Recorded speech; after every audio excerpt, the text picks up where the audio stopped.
আপনার বউ রেগে যাচ্ছে। হ্যাঁ, আমরা তো বুঝতে পারি আপনাকে ভুল বুঝিয়ে এসব কাজ করিয়ে দেয় উনি।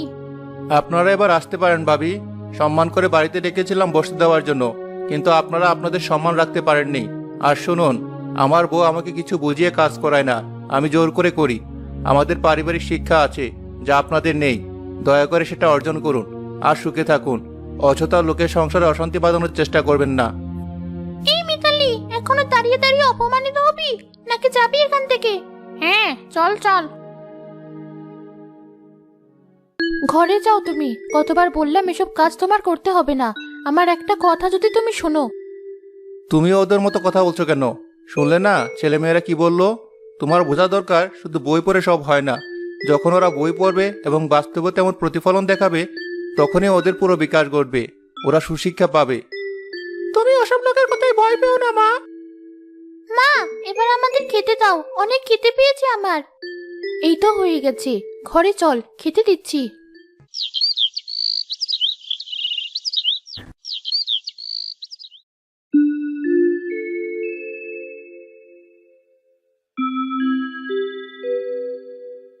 তোমাকে আজ এমন খুশি খুশি লাগছে যে?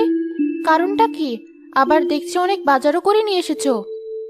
আজ বেতন পেয়েছি আর কাল আমার ছুটির দিন, তাই মনে একটু বেশি আনন্দ হচ্ছে।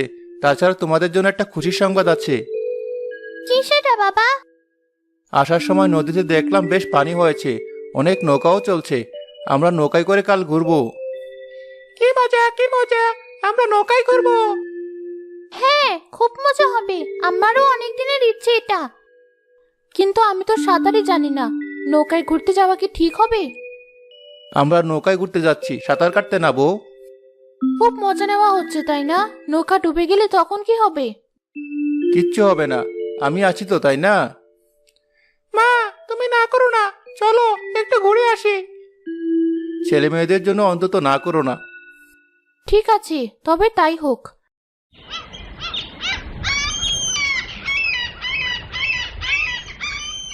পরদিন তারা নৌকায় করে নদীতে ঘুরতে যায়। রাজু, মিনা, সাবধানে নৌকার মাঝখানে বস, বেশি এদিক ওদিক করিস না। মা, এসেছি দেখি তুমি শুধু এসব বলছো। এমন করলে ঘুরে কি মজা পাওয়া যায়? তুমি এসব না বলে চারদিকটা দেখো না। তোদের মা বাড়িতে বাঘিনী হলেও নদীতে এসে বেড়াল হয়ে গেছে। তাও তো আমি নৌকায় ওঠার সময় মাঝিকে বলেছি আস্তে চালাতে, তা না হলে তোর মা ভয়েই নদীর পানিতে ঝাঁপ দিত এতক্ষণে। ছেলে মেয়েদের সামনে আমাকে নিয়ে খুব মজা করা হচ্ছে তাই না? বেশ তো, করতে থাকো। সময় কিন্তু আমারও আসবে, তখন বুঝবে মজা। মা, তুমি যে এত ভীতু সেটা আগে তো আমি আগে জানতাম না। বাবার দেখা দেখি তোরাও শুরু করলি? বেশ, যা ইচ্ছে কর। থাক, তোর মাকে আর বিরক্ত করার দরকার নেই। আমার কাছে এসে বস দেখি, সবাই মিলে একসাথে বসে গল্প করি আর নদী দেখি। হ্যাঁ বাবা, তোমার ছোটবেলার গল্প বলো। তোমার ছোটবেলার গল্প শুনতে অনেক ভালো লাগে। বেশ, তবে তাই হবে। আকাশ তো হঠাৎ করে বেশ মেঘলা হয়ে আসছে। ঝড় উঠবে নাকি? মাঝিকে বলো তাড়াতাড়ি নৌকা তীরে বেরাতে। না না, এটুকু মেঘলা আকাশে কিছুই হবে না। নদীর মাঝে আসলে নদী আর আকাশে এমন অনেক রূপ দেখা যায়। তাছাড়া তীর থেকে আমরা খুব বেশি দূরে নেই। যদি ঝড় উঠতে শুরু করে সাথে সাথে তীরের দিকে চলে যাব।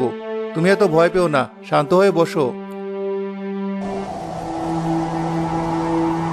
এবার কিন্তু সত্যি অনেক ভয় লাগছে আমার। দেখো কি জোরে বাতাস বইছে, যেন এখানে সব উড়িয়ে নিয়ে যাবে। হ্যাঁ বাবা, বৌমা একদম ঠিক কথা বলেছে। আকাশও কালো হয়ে আসছে, মনে হচ্ছে খুব জোরে ঝড় বইতে শুরু করবে। ঠিক আছে মাঝি চাচা, আপনি তাড়াতাড়ি নৌকা তীরে নিয়ে যান। বউ, ভয় পেও না, আমি আছি তো। মাঝি নৌকা তীরের দিকে নেওয়ার চেষ্টা করলেও বাতাসের কারণে নিতে পারে না। বাবা, আমার অনেক ভয় করছে। বাতাসে নৌকা উল্টে গেলে তখন আমাদের কি হবে? মা, আর আমি তো সাঁতার কাটতেও পারি না, কি হবে আমাদের? এসব কথা বলতে নেই, আল্লাহর উপর ভরসা রাখো। আল্লাহকে ডাক্তরা। কি হলো মাঝি চাচা, আপনাকে তো বললাম নৌকা তীরে নিতে, তা না করে আরো মাঝ নদীর দিকে নিয়ে যাচ্ছেন কেন? বাবা, কিছুতে নৌকা তীরের দিকে নিতে পারছি না। আমার সমস্ত শক্তি দিয়েও চেষ্টা করছি, তবুও বাতাসের সাথে পেরে উঠছি না। মনে হচ্ছে নৌকার পালও ছিঁড়ে যাবে।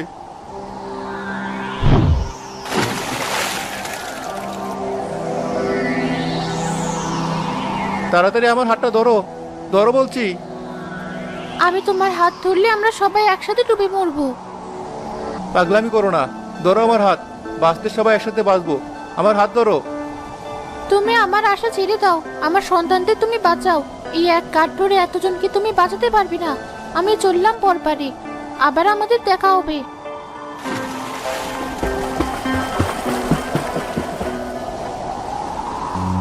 এ আমি কি করলাম? আমার ভুলে আজ তোমাকে মরতে হলো বউ। মাঝি চাচা, আমার বউকে খোঁজার ব্যবস্থা করুন, দয়া করে জেলেদের ডাকুন। বাবা, এই ঝড়ে কোনো জেলে তাকে খুঁজতে নদীতে নামবে না। আজ রাতটা অপেক্ষা করো, কাল সকালে একটা ব্যবস্থা করা যাবে।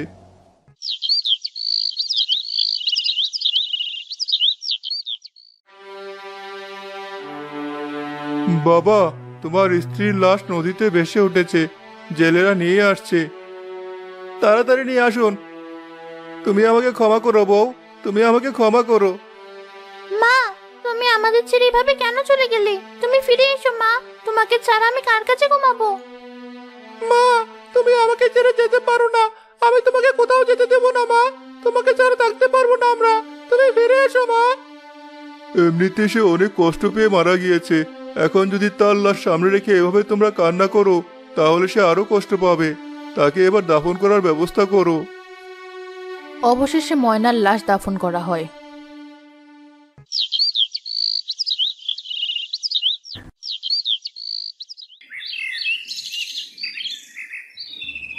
এই চমকি, চল একবার রাজুদের বাড়ি গিয়ে তামাশা দেখে আসি ওদের এখন কি অবস্থা।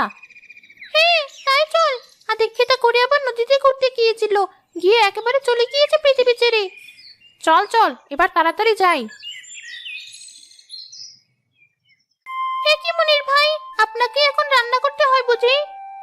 আগেই তো করতেন, তাই এখন করতে মনে হয় না খুব একটা কষ্ট হয়, তাই না মনির ভাই? সেটা আমি বুঝে নেব। জানি আমাদের আপনার পছন্দ না, তবুও একটা ভালো কথা বলে যাই।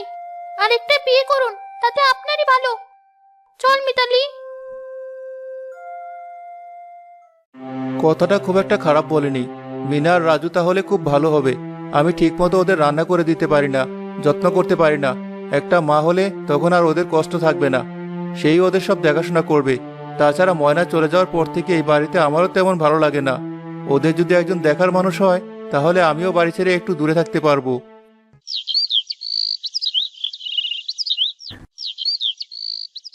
এসব ভেবে মনির একজন বিধবা মহিলাকে বিয়ে করে নিয়ে আসে। মহিলাটি তার নিজের মেয়েকেও সাথে নিয়ে আসে। বাবা, এটা কারা? কাদের নিয়ে এসেছো তুমি? আমি তো তোদের ঠিকমতো দেখাশোনা করতে পারি না, আবার ব্যবসা সামলানো আমার জন্য কঠিন হয়ে পড়েছে। তাই তোদের জন্য একজন মা নিয়ে এসেছি। এখন থেকে উনি তোদের দেখাশোনা করবেন। ঠিক আছে বাবা, আসুন মা, ঘরে আসুন। এখন থেকে এটাই আপনার ঘর। আর তুমি আমার সাথে থাকবে? না, আমি কারোর সাথে থাকতে পারবো না। আমাকে একা একটা ঘর দিতে হবে। তোমরা দুজন এক ঘরে থাকবে, আর আমি একা একা ঘরে থাকবো। তা কি করে হয়? সালমা, তোমার মেয়েকে বোঝাও, প্রথম দিনেই যদি এমন করে, এরপরও আমার ছেলে মেয়েদের সাথে কেমন করবে? ওকে তুমি আলাদা করে দেখছো তাই না? এজন্যই আমি বিয়ে করতে চাইনি। ও যদি তোমার নিজের মেয়ে হতো তাহলে এমন করতে পারতে না। কিসের কথা বলছো তুমি? ঠিক আছে বাবা, আর কোনো ঝামেলার দরকার নেই। থাকুক ও আমার ঘরে, আমি গিয়ে ভাইয়ের ঘরের মেঝেতে না হয় ঘুমাবো। এভাবেই তোদের দুই ভাই বোনকে আমি এই বাড়ি থেকে তাড়াবো।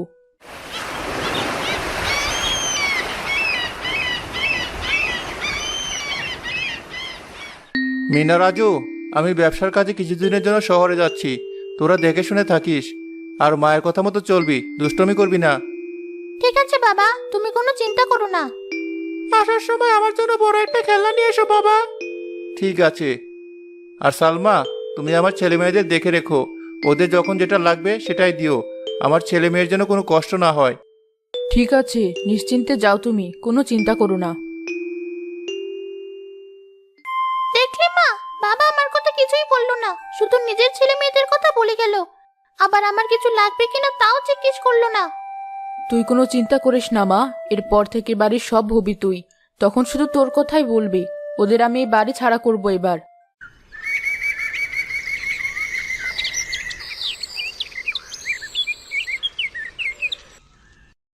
নিশা, এদিকে আয়। বলো মা। ওই এতিম দুটো স্কুল থেকে ফিরে আসার আগেই এই সব মাংস শেষ করে ফেল, ওদের জন্য একটুও রাখবো না। এখনই সবকে শেষ করছি, দাঁড়াও। আজ বুঝবে মজা কেমন লাগে। ভাই তাড়াতাড়ি বাড়ি চল, আমার বেশ খিদে লেগেছে। আমারও তো লেগেছে, আর আজ বাড়িতে মাংস রান্না হচ্ছে মনে করলে খিদে আরো বেড়ে যাচ্ছে। তোর মনে আছে মা থাকতে আমরা সবাই একসাথে রান্না করতাম, তারপর সবাই একসাথে বসে মজা করে খেতাম। সে আবার মনে থাকবে না? মায়ের প্রতিটি স্মৃতি আমার প্রতিটি মুহূর্তে মনে পড়ে। ওই দেখ, দুটো চলে এসেছে। মা, খিদে পেয়েছে আমাদের, খেতে দাও।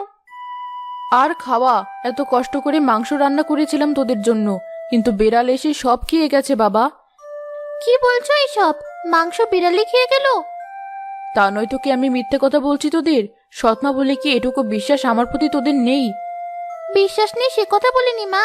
আচ্ছা, আমি শাক তুলে এনে ভেজে খাচ্ছি, তুমি চিন্তা করো না।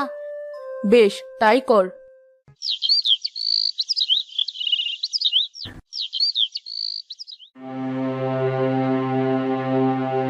আজও তোদের ভাগ্যটা খুব খারাপ। কেন, কি হয়েছে? মা মাছ রান্না করে রেখেছিল, বিড়ালে এসে সেটাও খেয়ে গেছে। রোজ রোজ বিড়াল এসে খায়, আর তোমরা কি করো? বিড়াল খায় না কে খায় সেটাই এখন আসল বিষয়। কি বলতে চাইছিস তুই? বিড়াল খায়নি আর আমি তোদের মিথ্যে বলছি? সেটা তুমি নিজেকেই প্রশ্ন করো।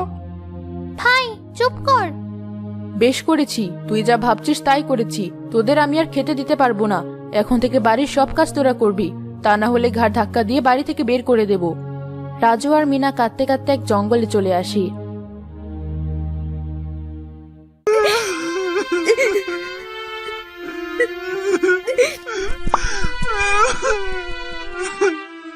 কে তোমরা? এভাবে কাঁদছো কেন? তোমাদের কান্নার করুণ সুরে এই জঙ্গলে সবকিছু কেমন নিস্তব্ধ হয়ে গেছে দেখেছো? কেন পরি? কারণ এটা মায়া জঙ্গল। এই জঙ্গলের কেউ ভালো মানুষের কষ্ট সহ্য করতে পারে না। আসলে আমরা খুবই ক্ষুধার্ত, ক্ষুধা সহ্য করতে না পেরে কান্না করছি। আমাদের মা মারা যাওয়ার পর বাবা একজন নতুন মাকে নিয়ে আসে, আর বাবা ব্যবসার কাজে শহরে যায়। তারপর থেকে আমাদের সৎ মা ঠিক মতো খেতে দেন না। বেশ, তোমরা আমার সাথে এসো।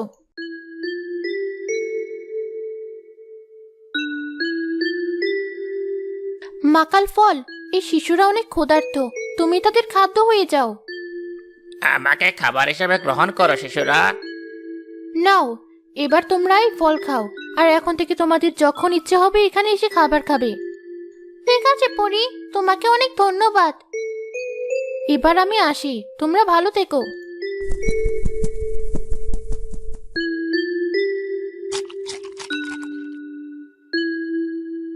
বোন, এই ফল তো অনেক বেশি মজা। এর আগে কখনো এমন মজার ফল খাইনি আমি। এভাবে বেশ কিছুদিন কাটতে থাকে।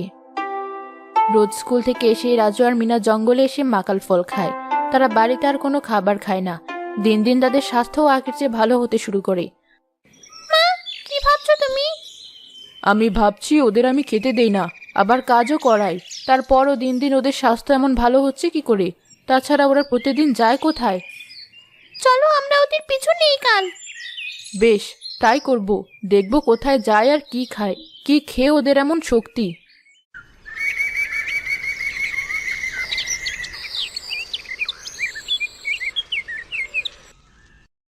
ভাই, খিদে লেগেছে তো?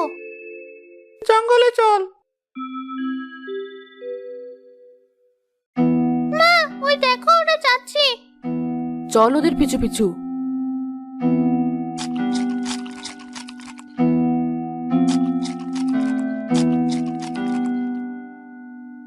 আমার পেট একদম ভরে গেছে, এবার চল। হ্যাঁ, বাড়ি চল এবার, গিয়ে সব কাজ করতে হবে।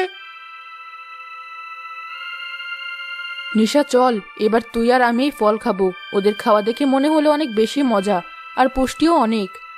শুধু খাবো না, সব ফল পেরে নিয়ে যাব, তারপর কাল এসে ওরা আর কিছুই পাবে না। ঠিক আছে, এবার তাড়াতাড়ি সব ছিঁড়ে নে দেখি। দাঁড়াও, আগে কয়েকটা খেয়ে নি।